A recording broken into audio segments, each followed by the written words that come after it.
Have you ever walked away from an argument replaying every word, wishing you'd just stayed silent? The world demands reactions, louder, faster, harsher, but silence has a different kind of power. It doesn't shout, it observes. It cuts deeper than noise ever could.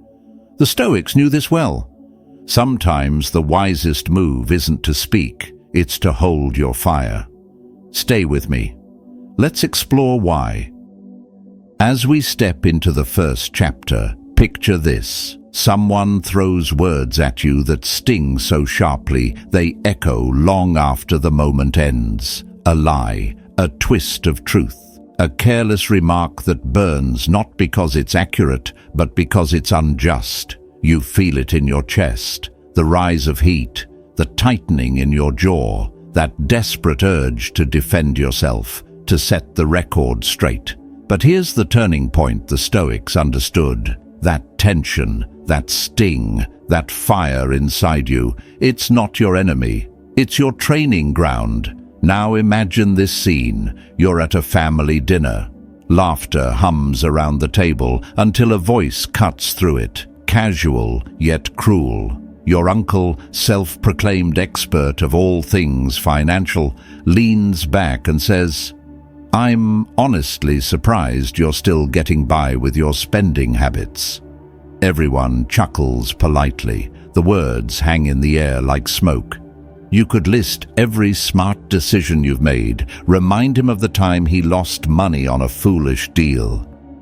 You could fight back, win the moment, lose your peace, but a Stoic would breathe first. They would see beyond the words to the insecurity behind them, because as Marcus Aurelius wrote, you always own the option of having no opinion. That isn't indifference, it's control. The insult itself is nothing. What gives it power is your reaction to it. Emperor Hadrian once said, "It is not the words of others that harm us, but our interpretation of them." When you understand this, every attack becomes an invitation to mastery. The noise comes from their struggle, not yours. Their judgment reveals their own wounds. Seneca called criticism a mirror. It reflects far more of the one who speaks than the one who listens. So ask yourself, when someone lashes out, what are they really revealing? And what if, within that insult, there's a grain of truth, small but useful, a chance to improve, to sharpen, to grow? Take it if it serves you.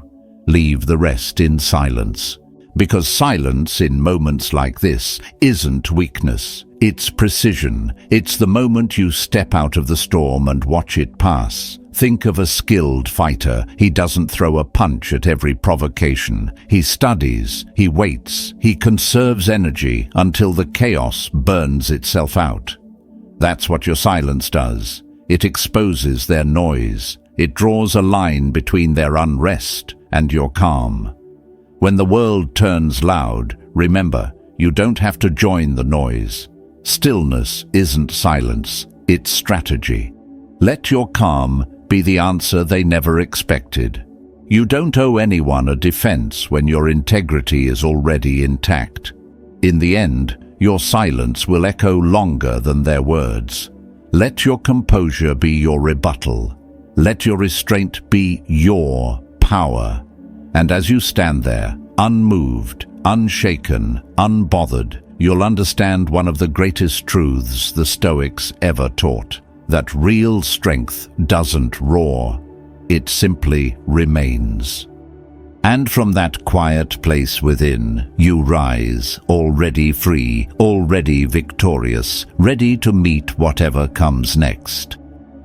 Moving into the second chapter, we meet a quieter kind of challenge, the kind that doesn't strike through insult or conflict, but through noise disguised as glory. There's a particular sound that tests the ego more than anger ever could. The sound of someone who cannot stop talking about themselves. You've heard it before, the endless self-praise, the subtle comparisons, the performance of success dressed as conversation. They don't argue, they announce, They don't connect, they broadcast.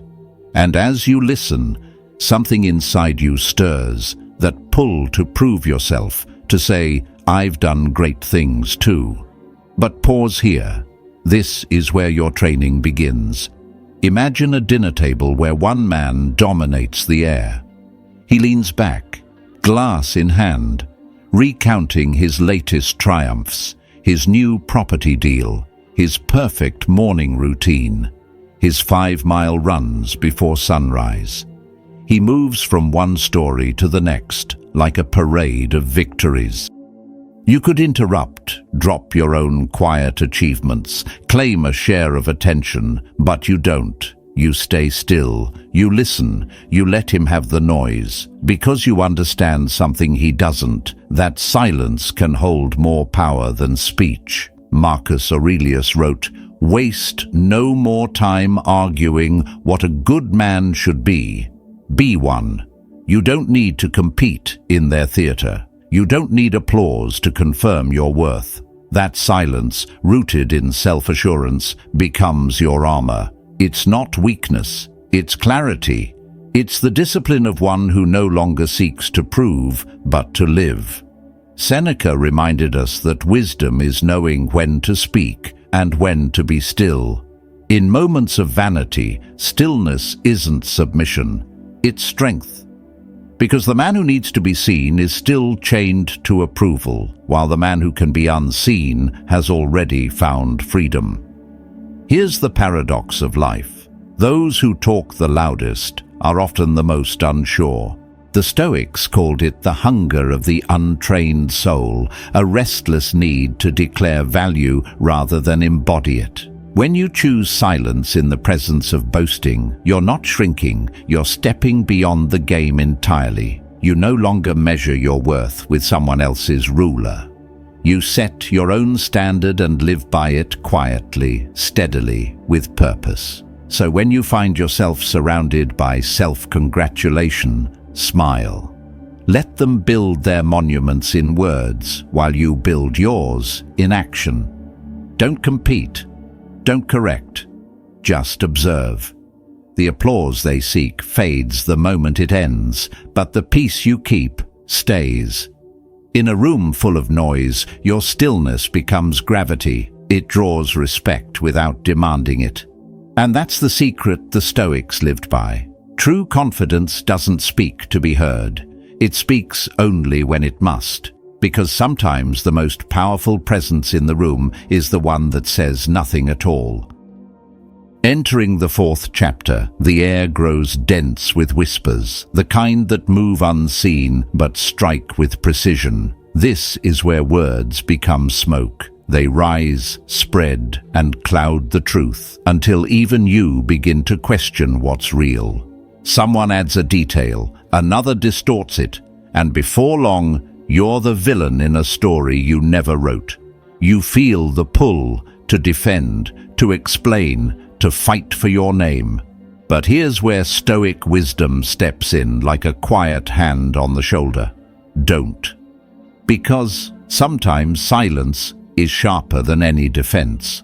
Rumors are born from weakness, people too afraid to face their own faults, so they trade in illusions. They twist facts not to tell the truth, but to feel powerful. Seneca said, "Time discovers truth." And time, unlike gossip, never needs to shout. It simply waits, patient and unshakable. When lies surround you, your first instinct will be to run through the flames, to stamp them out one by one. But what does that really do? It feeds the fire. It keeps it alive. Every explanation becomes another spark. The Stoic understands this. He lets the fire die by refusing to breathe into it. Now imagine this. You're at work and a rumor spreads that you're the reason a project failed. You know it's false, but the whispers are everywhere. Behind smiles, beneath casual glances. You could send an email, make a statement, clear the air. But instead, you stop. You breathe. You remind yourself of Marcus Aurelius's words. You have power over your mind, not outside events, The opinions of others are wind, your reaction is the anchor. So you do the one thing most people can't, you stay silent. You focus on your work, on excellence, on integrity. Days pass, then weeks. Slowly, truth begins to surface. People notice not your defense, but your composure. The noise fades, the smoke clears. That's the power of Stoic silence. It's not denial, it's discipline. It's choosing not to play a game you never agreed to join.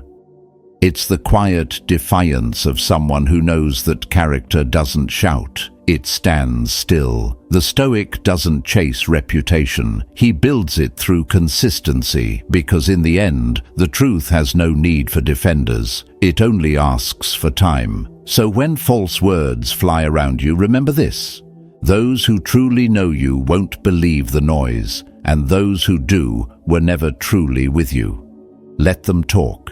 Let the wind carry their stories until they dissolve into nothing. You remain composed, still, but not indifferent. That is not weakness. That is mastery.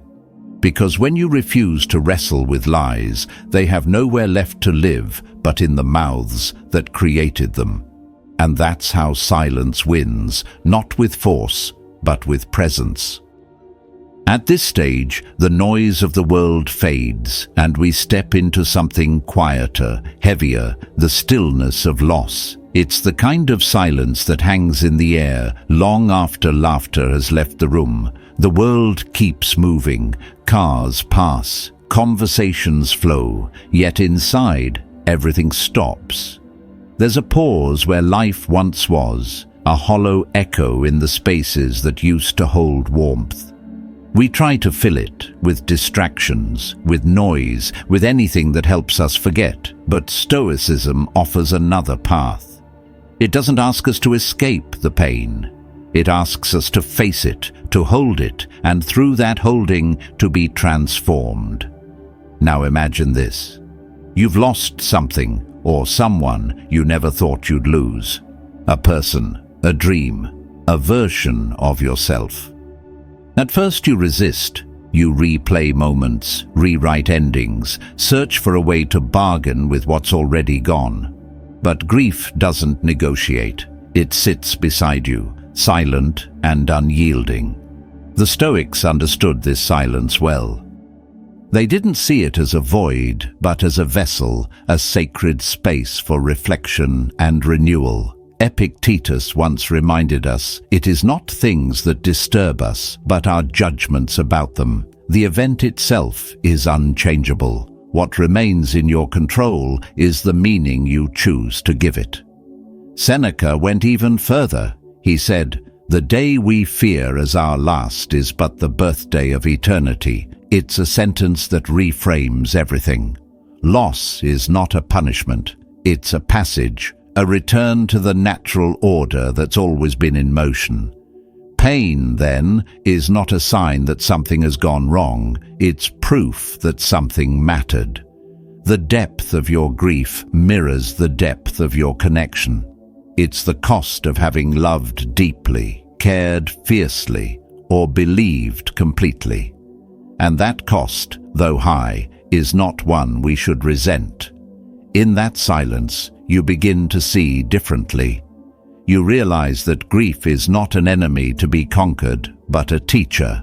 It carves out space inside you for resilience, compassion, and perspective. Marcus Aurelius wrote, "Accept whatever comes to you woven in the pattern of your destiny, for what could more aptly fit your needs?" Even sorrow, when faced with courage, reveals hidden strength.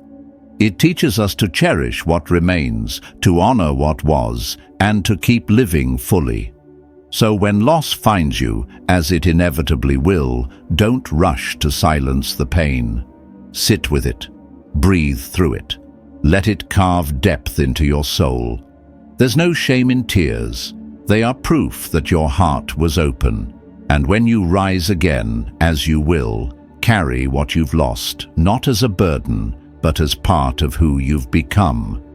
Because the Stoics knew this truth. The things we lose do not disappear. They live on in the strength, the clarity, and the quiet courage they leave behind.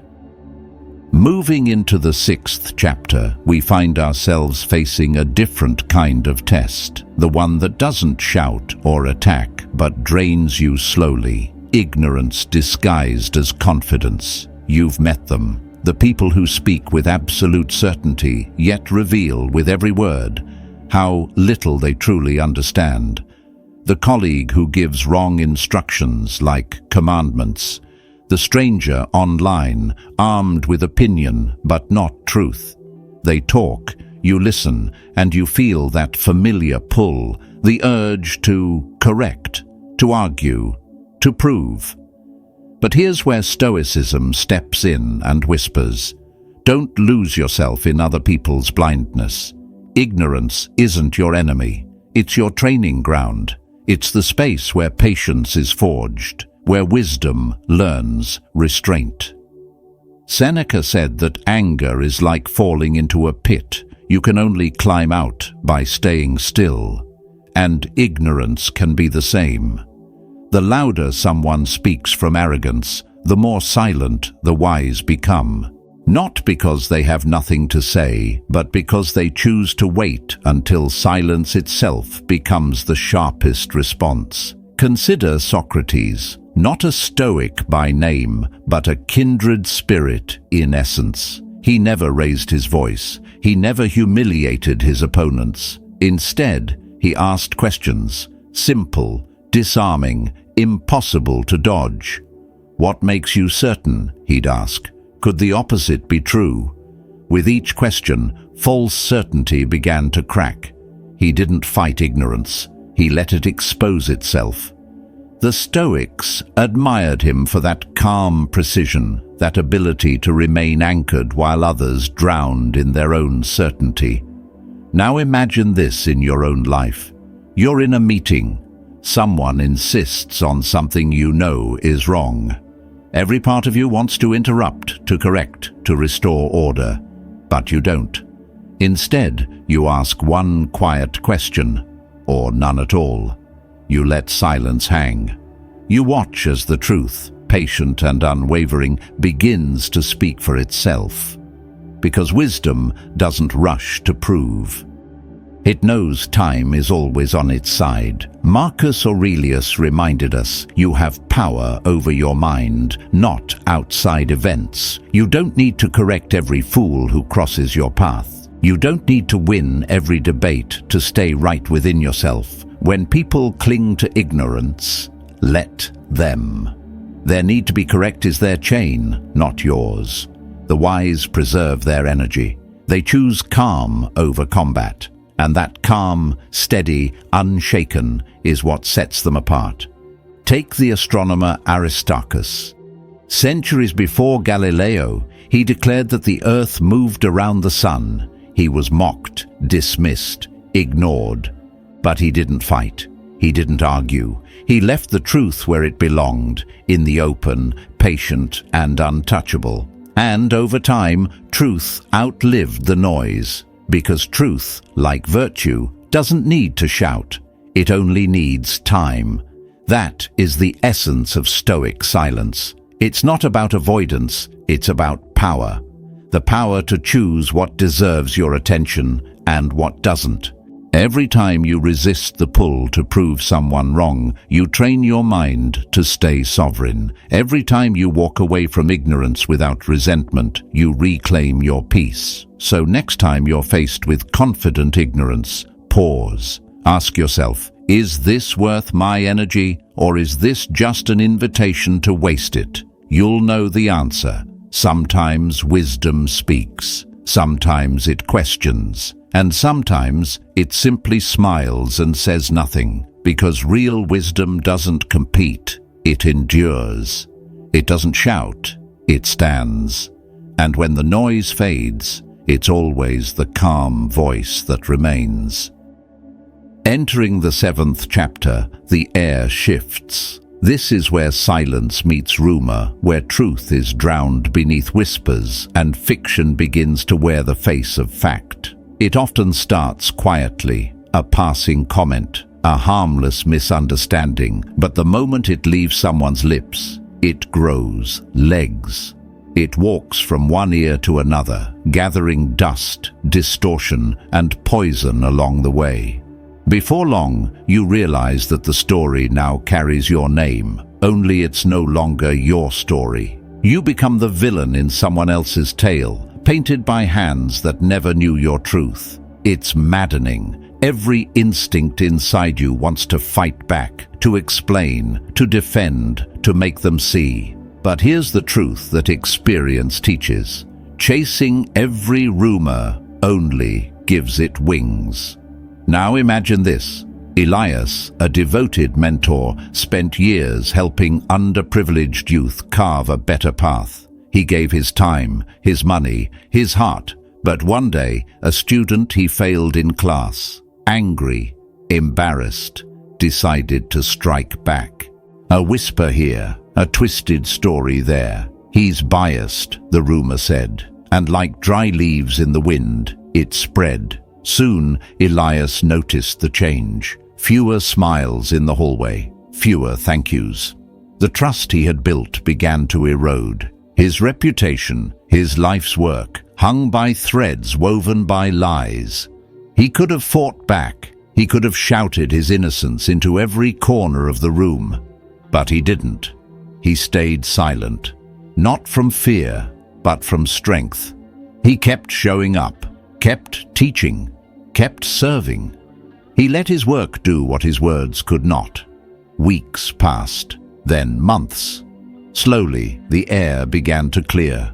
Parents saw progress. Students found purpose. His colleagues remembered who he had always been. The rumor faded, not because he silenced it, but because he refused to feed it. Like every flame without oxygen, it died on its own. That is the quiet power of a Stoic silence. It outlasts noise. This isn't just Elias's story. It's a mirror held up to you. How many times have you allowed someone's words to hijack your peace? How many nights have you lost defending yourself to people who were never interested in the truth, only in the thrill of the tale? Marcus Aurelius once said, "The best revenge is to be unlike him who did the injury." That is the Stoic path, not reaction, but restraint. To stand firm in the storm, not because you are weak, but because you refuse to play their game. Epictetus taught, if a rumor is true, correct yourself. If it is false, why be disturbed? There's freedom in that. It means you don't owe your energy to falsehoods. You don't need to spend your strength correcting the blind. The Stoic knows this. Defending yourself against lies is like trying to wrestle with shadows. The more you fight, the more they dance, but when you step back, when you let your integrity speak, the shadows vanish in their own emptiness. So what can you do when the world turns its whispers toward you? First, master your emotions.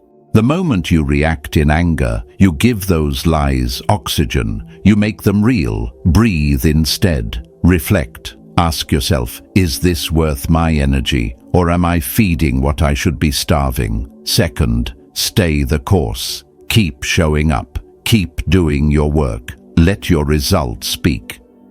Seneca reminded us, a man is great not because he shouts down falsehood, but because he endures it with dignity.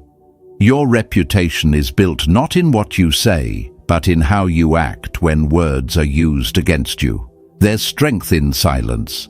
It's not the silence of surrender, it's the silence of someone who already knows the truth. Someone who understands that time is the most reliable witness and character the most unbreakable defense. People will talk. They always have. But talk fades, truth remains. Let your composure be the story they can't rewrite. In the end, integrity always outlasts gossip. Because in the end, it's not the rumor that defines you, it's your response to it.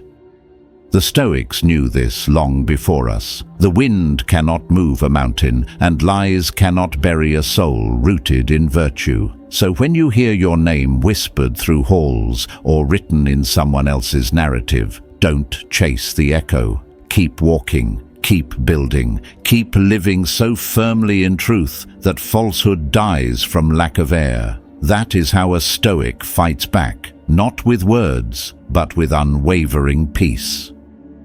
Advancing to the 8th chapter, the air begins to feel heavier, the kind of weight that settles on your shoulders when life reminds you that it was never built to be fair. This is where ideals meet reality. You can be honest, diligent and kind, and still be overlooked, betrayed or judged through a lens of envy. You can do everything right and still lose. The Stoics never promised fairness. They promised mastery over yourself, not the world. And that mastery begins where frustration ends. Because when injustice strikes, your instinct will scream for reaction, to fight, to defend, to demand what you deserve. But the real question isn't whether you're right, it's whether reacting will serve you or steal your peace. Now imagine this scene. Armon, a young researcher with unshakable focus, spends a full year developing an idea that could change his field.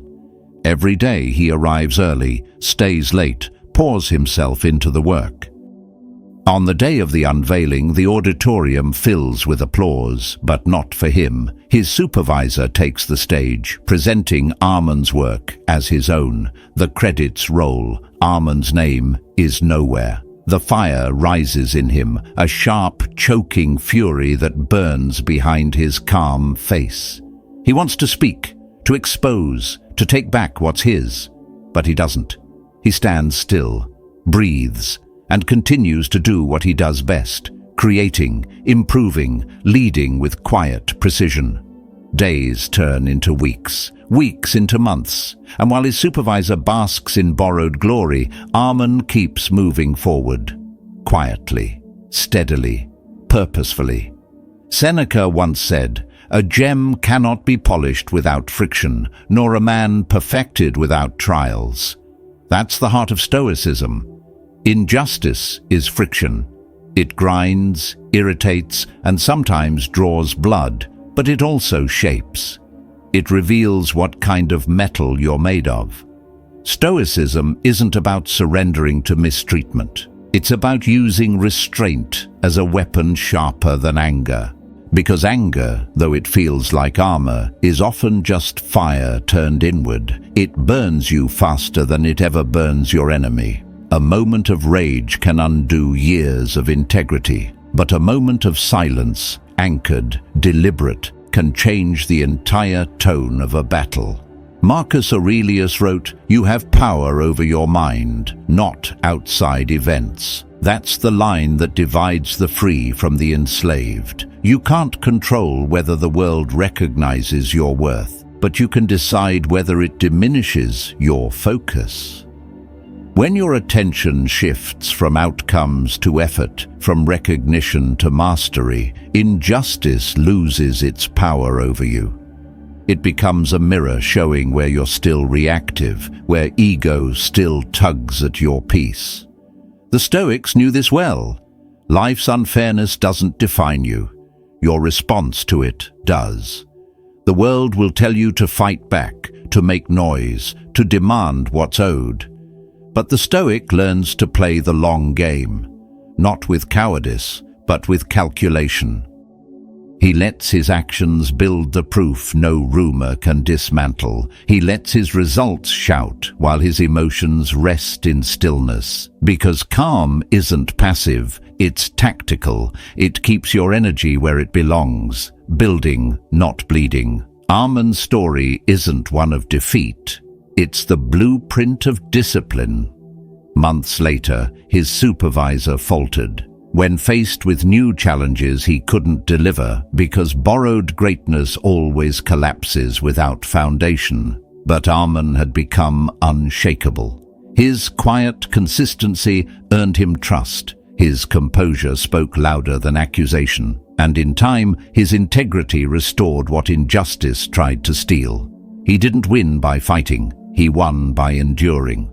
This is the art of Stoic resilience.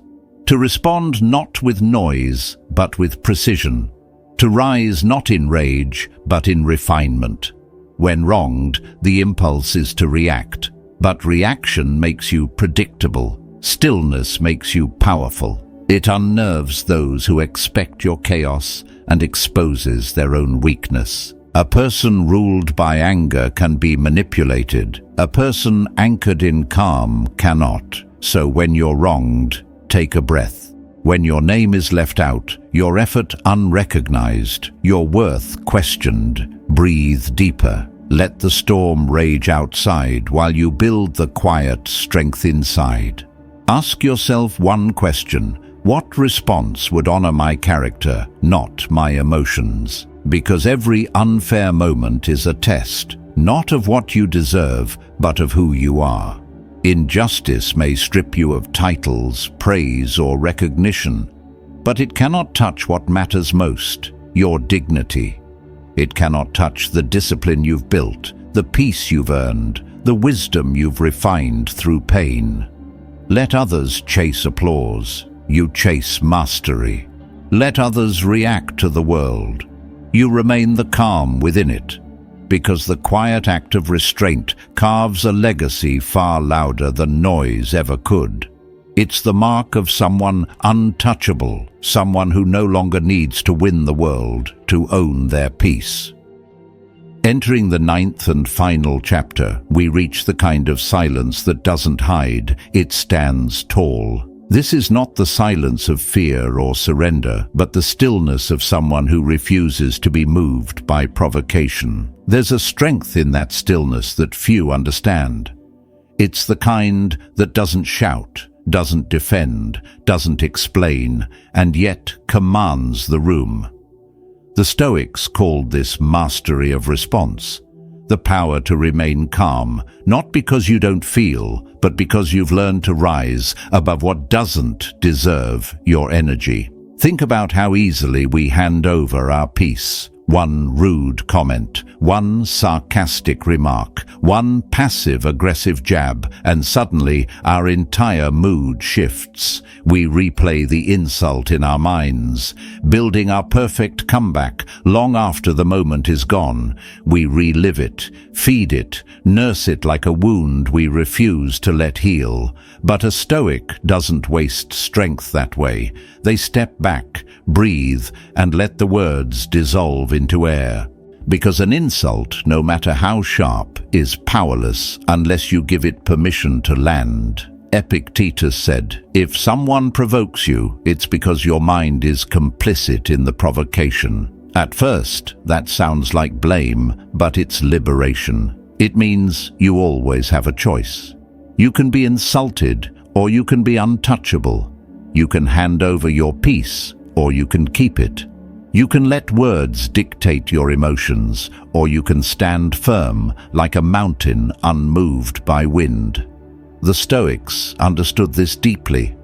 No one can control your state of mind unless you let them.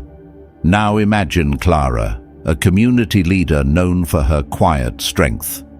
Over the years, she's faced public criticism, false accusations, and open ridicule.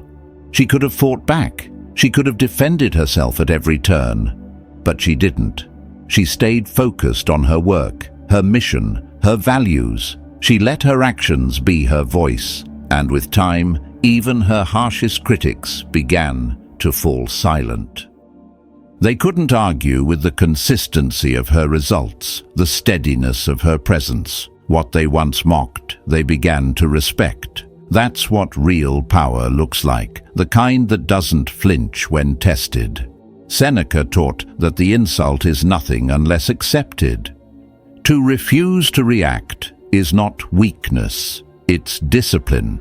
It's the understanding that your worth is not up for public debate. Every time you rise to defend yourself against every careless remark, you reinforce the illusion that their opinion matters more than your peace. But silence, Calm, grounded, intentional silence strips them of their power. It leaves them shouting into the void, while you remain still, centered, and in control. Marcus Aurelius once wrote, "It is the privilege of a human being to rise above insult." He knew that strength isn't shown by fighting every battle, it's shown by knowing which battles aren't worth your time. To the Stoic, restraint isn't absence of power. It's the highest expression of it. Because when you refuse to react, you deny your opponent the victory they came for. You take back ownership of your emotions, your focus, your peace. In a world addicted to reaction, silence becomes your rebellion. Everyone shouting, competing, proving. But the one who remains composed will always stand out. The one who can be calm in the face of noise carries a strength that words can't touch. You don't need to win every argument. You don't need to clap back, correct, or defend. The truth doesn't need your voice, it needs your consistency. So when the next insult comes, and it will, breathe. Let it pass through you like wind through an open window. Don't close yourself off, don't fight the breeze, just let it go. You don't need to defend who you are to those too blind to see it. You don't need to explain your worth to anyone. The Stoic knows silence rooted in confidence becomes its own language. It says, "I know who I am, and I need no one's approval to prove it." That's where real peace begins. When your calm can't be stolen, when your self-respect no longer depends on how others treat you, when your silence becomes louder than their insults. In that moment, you don't just practice stoicism, you embody it. Because in a world full of noise, the one who masters silence holds the highest form of power, the freedom to remain unmoved. So here we are, standing at the end of this quiet journey through the 9 moments when silence becomes more than the absence of words. It becomes a way of life. The Stoics taught us that wisdom is not about winning debates or proving a point. It is about mastering the art of restraint.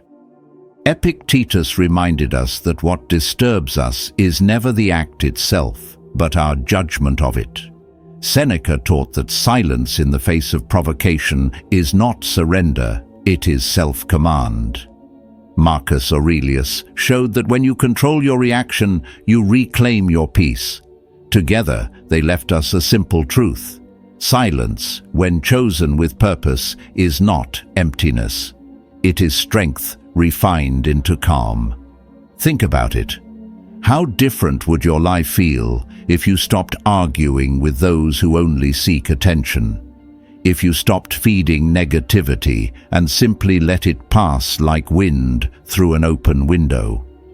That kind of silence doesn't come from weakness. It comes from knowing that you no longer need to prove anything. Because peace is not found in winning arguments, it is found in not needing to. So here is your quiet challenge. The next time someone tests your calm, pause. Do not defend. Do not explain. Just breathe and stay centered. When you feel that stillness rise inside you, come back and comment calm within. And if this reflection reminded you of your own strength in silence, take a moment to subscribe, not out of habit, but as a promise to keep walking this path of clarity and composure. Every step toward silence is a step toward freedom. Stay grounded, stay aware. The next reflection awaits, quietly, ready to meet the strength you are becoming.